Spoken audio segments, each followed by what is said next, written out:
Sa video na ito ay ating tatalakayin ang maddul-lin. Bago natin talakayin ang tinatawag na maddul-lin ay ipaliwanag muna natin kung ano ang lin.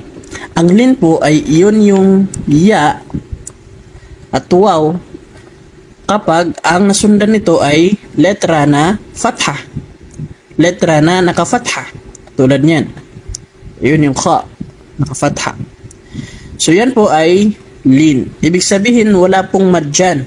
فَلْيَعْبُدُوا رَبَّ هَذَا الْبَيْتِ الَّذِي أَطْعَمَهُمْ. So diba? Wala pong mad dyan kasi lin nga po siya.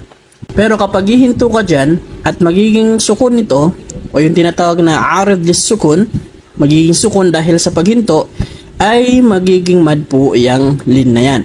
So kung hihinto ka dyan, رَبَّ هَذَا الْبَيْتِ وَآمَنَهُمْ مِنْ خَوْفٍ.